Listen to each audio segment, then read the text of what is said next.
it seems that belief in any means, even extreme, but we call upon God as our first reaction, offering an alternative of divine attractions. She'll disappear, hoping where they aspire to detour them to show a path is higher, a profitable outcome, pleasing to God's sight, benefiting the 99%, shining a guiding light. Generational turnaround, open doors wide for more people to thrive. No one left behind, seeking truth, unraveling the why. One wrong decision to turn around, we defy.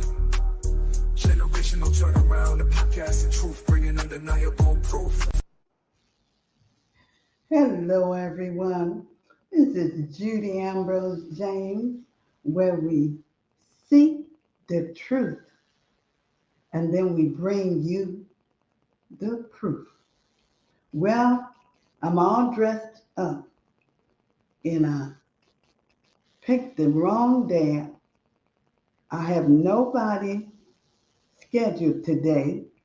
The person I thought I had scheduled today says we rescheduled till next Tuesday. So I wasn't going to just not show up and leave you hanging. So I just want to tell you just a little something about generational turnaround. Now y'all have been watching every Saturday, and I started last Wednesday, but I thought today was going to be a day with mental health, and I was looking forward to it, y'all, because I've been having a really rough week. And then today, nobody was around to help me get dressed or help me with my makeup, because as I told y'all, I only have my left side, my right side is not working right now. So, but I think I did pretty good. Even my makeup, I had 2 sponges and my liquid makeup. I couldn't do the eye part. I know that would have been a mess trying. And then, guess what? Mental health moment. I set on my glasses. They kind of lopsided right now, but my hair is camouflaging it.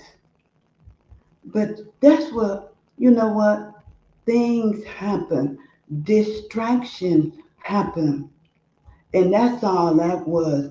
That was a distraction. And it was to make me feel, what they call it, inadequate. And it did for a second. And I said, I can't go up there looking like this. My glasses, one side up, one side down. But that was okay, because I was here. God put me in position at this very moment so that I can talk a little bit about mental health. Since I had a massive stroke, I told y'all I had 2 craniotomies, and I started feeling inadequate. My face, not the same. And so after going back and forth to rehab and talking to some people that was feeling, way worse than me, they had really given up. They could not even imagine life in the condition that they were in. And so I end up helping them.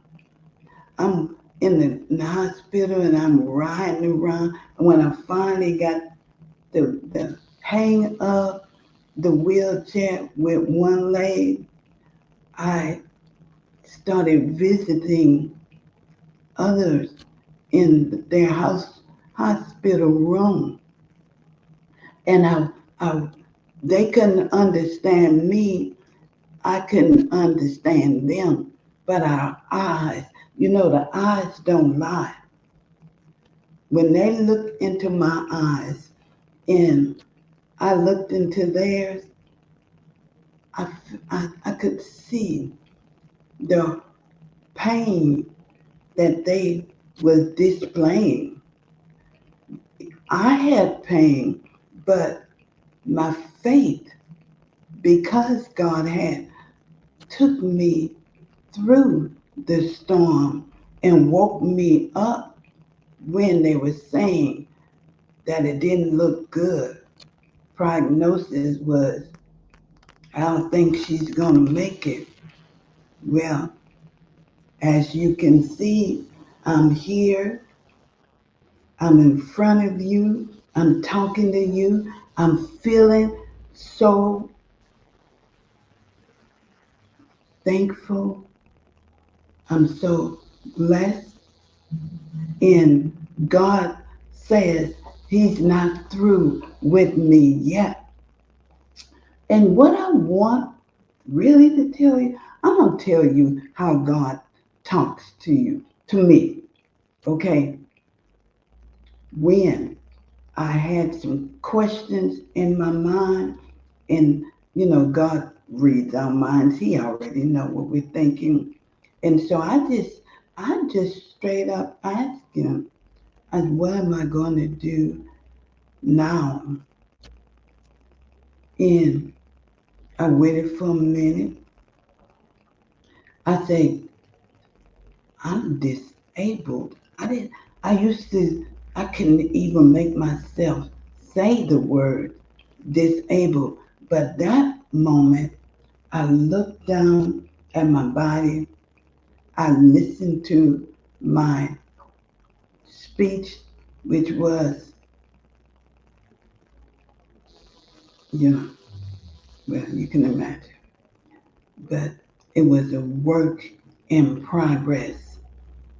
And so when I said I'm disabled, let me tell you, this is what God said to me. You are not disabled. You are well able to do exceedingly abundantly above all that anyone can ask of you. And He said, for your position and speak to your condition the words of victory and not defeat. And when your friends and family are too and far between, don't be mad. It's all part of my plan. I am doing a new to you and for you. I'm reshaping your mold from the inside out. So praise me, starting with your heart.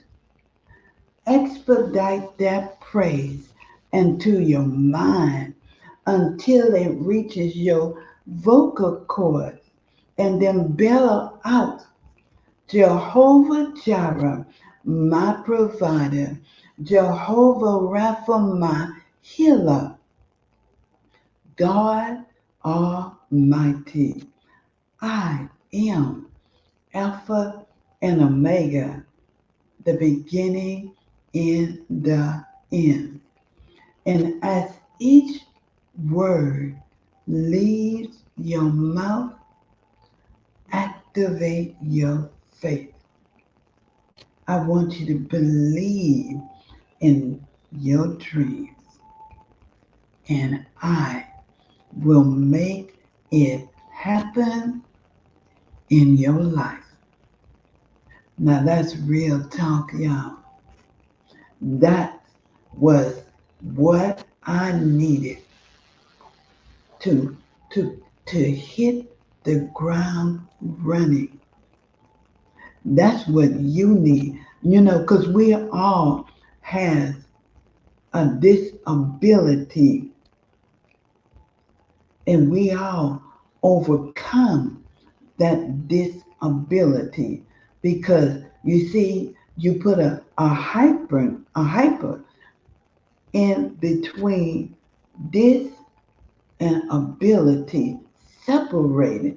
A hyper it means apart. That's what it means. So take it apart.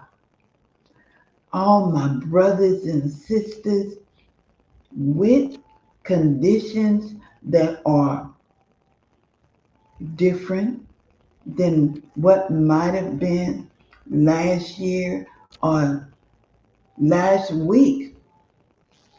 But if you believe, if you trust and believe that this is temporary, and it is, it's temporary. I say, God, He took me and He put a sign on my forehead, and it says, temporarily out of order. And when He put that sign up on my forehead, let me tell you, everybody scattered. All my friends was gone. All my family, they took a hiatus, and they just I thought that they had abandoned me, but that was not the case. God, yeah, it was God. He just wanted to have a one-on-one with me. He wanted to let me know that I needed to trust in Him. Nobody, no other people trust in Him. And I was kind of reluctant to admit that I was depending on people all that time.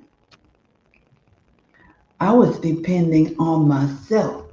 You see, I was the one in the family that everyone would call on.